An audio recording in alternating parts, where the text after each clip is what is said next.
Merci à toi Dico36, je te remercie pour ce tweet, tu as entièrement raison. Effectivement, même si Call of Duty Ghost a déçu énormément de joueurs, aussi bien des joueurs multi que des joueurs compétitifs, il faut l'avouer, il y a encore des fans de ce Call of Duty Ghost, donc je me dois en tant que chaîne YouTube principalement axée sur Call of Duty, de contenter aussi les personnes qui apprécient le jeu. Donc je te remercie et je m'exécute, aujourd'hui je propose un gameplay sur Call of Duty Ghost, ce sera une KEM sur la map Freight en domination. Allez, on est parti.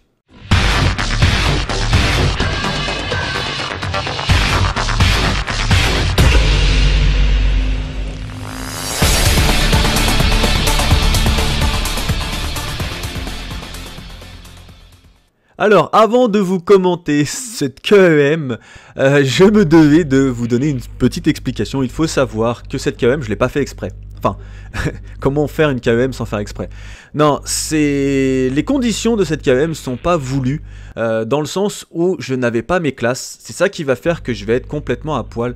Effectivement, en ce moment, je fais beaucoup de clans vs clans et du coup, je n'avais pas les atouts qui sont vraiment très intéressants lorsqu'on est sur le multi. C'est-à-dire, par exemple, un atout comme pouvoir se cacher du radar. Ça, c'est des drones, tout ça c'est primordial lorsque l'on fait du multi. Le silencieux, je joue aussi beaucoup avec le silencieux lorsque je suis sur le multi parce que forcément, c'est très intéressant de pouvoir se cacher des adversaires. Donc là, pour le coup, je vais avoir comme classe donc la Remington avec le viseur laser et le frein de bouche. Et du coup, je n'aurai pas du tout d'atout spécialiste. En temps normal, lorsque je tente des KEM ou lorsque je joue sur le multi, soit je mets les atouts, les score streaks d'assaut, soit je mets les atouts spécialistes, si je veux réaliser une KEM. Et là, je ne vais pas du tout les avoir. Et du coup, c'est pour ça que je peux qualifier cette KEM de KEM réalisée à poil, quoi. J'étais vraiment sans les éléments qui font que ça rend la chose plus simple. Et là, pour le coup, ça va pas du tout l'être d'un point de vue de ma classe. Mais par contre, vous allez voir qu'elle va être réalisée relativement facilement. Ça va aller, on va dire, assez vite pour plusieurs raisons. Déjà, premièrement, parce que je vais faire un peu la pute. faut l'avouer, enfin, c'est pas vraiment faire la pute, mais je vais vraiment rester à un endroit bien précis. Comme mes partenaires vont très bien jouer le jeu, il faut savoir que je n'étais pas avec mes collègues habituels. Mes partenaires, par contre, vont très bien jouer le jeu, c'est-à-dire qu'ils vont tenir le point A, le point B, et en fait, on va plus ou moins bloquer les adversaires dans leur point C. Et c'est ce qui va faire que je vais pouvoir faire mes kills de manière vraiment très très simple. Là, j'ai eu beaucoup de chance. Je sais pas pourquoi le type, à mon avis, il devait avoir une sensi très très basse. Du coup, il n'a pas réussi à se retourner très rapidement. Moi, j'ai eu beaucoup de chance.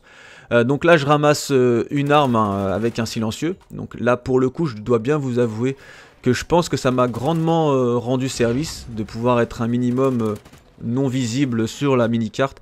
Et du coup, je vais faire le taf ici. C'est-à-dire que je vais réaliser énormément de frags dans ce bâtiment-là. Si vous regardez un petit peu où se placent mes autres partenaires, vous voyez bien qu'ils sont en train de bloquer les autres accès au point B. Et c'est ce qui va faire que les adversaires vont, on va dire, s'acharner pour essayer de passer aussi bien de mon côté que du leur. Et faut bien l'avouer, ils ont réalisé une très très grosse erreur. Leur grosse erreur, c'est de vouloir déloger un campeur. Enfin, moi je considère pas non plus que je campe. Pour moi, un campeur, c'est un mec qui est viseur fixe. Mais vraiment, je vais me retrouver dans ce bâtiment-là. Et malgré la supériorité que j'ai par rapport à eux, c'est-à-dire que je me situe en hauteur, je les vois arriver de loin en définitive, ils vont s'acharner alors qu'il est préférable, lorsque vous voyez qu'un adversaire est trop bien placé, de le contourner, soit de le prendre par derrière, ou soit complètement l'ignorer et d'aller jouer soit l'objectif, soit d'aller fraguer à côté. Mais clairement, là, ils ont vraiment essayé, dans la mesure du possible, de me déloger. Et ça va clairement être difficile pour eux, de toute façon, ils vont pas y arriver. Donc voilà, pour le moment, je suis avec la FAD. La FAT qui, j'ai l'impression, a été boostée. Je sais que là, ces derniers temps, il y a eu un patch. Et par exemple, la Bison est devenue vraiment abusée. Enfin, elle est vraiment très puissante. Donc je me dis, est-ce qu'ils n'ont pas fait une mise à jour sur la FAT que je trouvais assez peu puissante et qui maintenant, justement, me donne l'impression d'être vraiment très efficace. Et c'est vrai que ça a été, on va dire, une bonne chose pour moi de pouvoir compter sur une arme silencieuse comme ça pendant facile la moitié de mes premiers frags. Hein. Là, je suis à 16-0, je crois, si je visualise bien mon gameplay. Je suis voilà, 17-0 maintenant. Et donc voilà, maintenant je me dis, Karim, assure le truc, ça fait une KEM tranquille, sans se presser, sans se mettre en danger, parce que là c'est clairement le cas. Et du coup je me suis dit, bon, oublie pas que tu vas quand même, si tu postes cette vidéo là, tu risques de te prendre des reproches, donc évite de faire trop le campeur. Donc je me suis dit, bon, Karim, bouge un petit peu. Et c'est surtout que là, au bout d'un moment, si les adversaires m'attaquent à plusieurs, c'est-à-dire s'ils m'envoient 3-4 types, je vais peut-être être en difficulté. Donc plutôt que de rester, on va dire, dans ce bâtiment là, vaut mieux changer un peu de position, histoire de varier un petit peu les plaisirs, hein. Putain, le type. Laissons tomber cette blague pourrie. Donc voilà, pour le moment, hein, je temporise beaucoup, hein, faut pas se le cacher. Et vous allez voir qu'à un moment donné, les adversaires vont carrément sûrement passer par le souterrain. Voilà, vous avez vu que j'ai des adversaires ici, alors que pour moi, j'étais persuadé que justement... j'étais tranquille si je retournais dans mon spawn, et pourtant pas du tout. Il va y avoir pas mal d'adversaires qui vont spawn dans notre point A. Et heureusement que je suis plus ou moins bien placé, que j'ai les armes qu'il faut, hein. Là, je me retrouve avec une petite VEPR silencieuse qui est vraiment aussi très efficace, qui bouge très peu d'ailleurs. Vous avez pu remarquer que j'ai l'impression qu'elle aussi a été patchée, tout comme la Bison. C'est des armes qui bougent assez peu et qui du coup sont vraiment très très efficaces, aussi bien à courte distance qu'à moyenne distance. Donc là voilà, je suis à 24, je me dis bon Karim, il te reste plus qu'un frag, ne fais pas le bouffon. Donc là je sais que les adversaires sont censés spawn derrière moi. Bah, la seule chose à faire c'est d'avoir, on va dire, le petit caviar, hein, la personne qui va vouloir me rusher dans le bâtiment parce qu'il savait que j'étais dans le bâtiment. Et voilà, petite KEM réalisée sans les atouts spécialistes. Alors je connais, on m'a fait la remarque lorsque j'ai annoncé que j'allais proposer cette vidéo là avec un titre aussi drôle, c'est-à-dire KEM à poil. Donc c'est tout de suite c'est ambigu, on se dit putain, est-ce qu'il l'a réalisé en face commentary puis il était à poil quand il l'a réalisé. Bon là pour le coup vous savez très bien que c'est pas du tout mon genre, hein. Je suis pas le genre de type à me donner en spectacle, hein. Là je vois plein de monde qui est en train de rigoler, c'est pas gentil, hein. Franchement c'est pas cool. Je sais que vous êtes en train de rigoler parce que vous me voyez au sniper, je sais que vous êtes nombreux à penser que je suis zéro sniper, et là par contre vous avez vraiment raison, je suis vraiment bidon au sniper, je n'y arrive pas, clairement je n'y arrive pas, Pourtant sur ce Call of, hein, normalement lorsque vous touchez votre adversaire, bah, autant vous dire que ce soit sur le pied ou même dans la casquette, vous êtes sûr que votre adversaire tombe direct, mais ouais non, moi j'ai du mal. Je pense que ça serait peut-être intéressant de faire une petite série justement où j'essaierai de me perfectionner un petit peu avec ce fameux sniper. Peut-être que ça pourrait vous faire plaisir, vous intéresser tout simplement. Et donc tout ça pour revenir à ce que j'étais en train de vous dire. Oui, quand j'ai annoncé sur Twitter le fait que j'avais réalisé une petite KEM et que j'allais sûrement la proposer avec un titre assez drôle et ambigu comme une KEM à poil, réalisée à poil, des personnes m'ont dit oui Karim c'est du plagiat, il y a des personnes qui ont déjà réalisé des KEM comme ça, ils l'ont fait sans accessoires, sans atout. Alors moi pour le coup c'est vrai que ma performance est beaucoup moins belle que d'autres personnes qui l'ont réalisé sans accessoires et sans atout.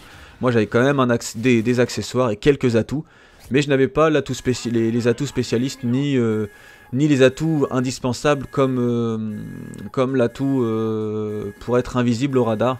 D'ailleurs je me souviens même plus comment il s'appelle. J'ai l'impression que comme vous avez l'habitude de jouer à plusieurs Call of, parce que ces derniers temps je joue aussi bien à BO2 qu'à MW3 qu'à Ghost, et en fait j'ai l'impression que tous mes atouts se mélangent dans ma tête, même les maps, sans vous mentir, même les maps se mélangent un petit peu dans ma tête, et du coup j'ai du mal à tout resituer lorsque je commente. Et donc voilà, petite KEM lancée. Faut savoir que à la base je n'aime pas trop quand la KEM est lancée, qu'on voit justement le ciel assez assombri, ça rend la visibilité très dégueulasse, et en général, et ça se vérifie pratiquement sur toutes mes KEM. D'ailleurs je vous invite à aller voir par exemple ma semaine spéciale KEM. À chaque fois que je lance la KEM, à chaque fois je joue comme une merde. Je finis par jouer comme une merde. On va dire, j'ai géré les 25 frags sans me faire fumer et tout, mais au bout d'un moment, je vais jouer comme une merde, je vais me déplacer comme une merde, et clairement, bah, la fin du gameplay est jamais vraiment très intéressante. Donc voilà, hein, cette vidéo est assez courte, vous la propose parce que je suis encore en train de monter la vidéo des top 10 des choses qui font rager sur Call of Duty Ghost. Et pour ne pas vous laisser trop longtemps sans contenu, je vous propose ce petit gameplay. D'ailleurs, durant la semaine prochaine, je ne sais pas exactement quand je serai en mesure de vous faire une petite vidéo pour vous annoncer l'ouverture du site monsieurlev12.tv. Il est ouvert, il est ouvert. Il est fini. Il manque quelques petites fonctionnalités que l'on doit mettre encore en place, mais la grande majorité du site est terminée. Ça a été très très long. Je vous expliquerai un peu les circonstances dans lesquelles ce site a été mis en place, mais franchement ça a été très compliqué. Mais je suis content, on arrive au bout de ce fameux projet, donc je suis très content de vous proposer ça. Et aussi, je pense maintenant m'investir beaucoup plus en clan vs clan, donc n'hésitez pas hein, à venir me rejoindre en clan vs clan si vous avez envie de jouer contre nous. On y va en ce moment avec la TNT. Bon, je dois vous dire que on n'arrive pas à être souvent 4, la plupart du temps on est 3 parce que forcément la TNT sur Call of Duty Ghost elle n'est pas spécialement active, donc c'est un petit peu dommage, mais voilà, on est là. Donc si vous avez envie de jouer un petit peu contre nous, allez en clan vs clan. En ce moment, on squatte beaucoup ce mode de jeu.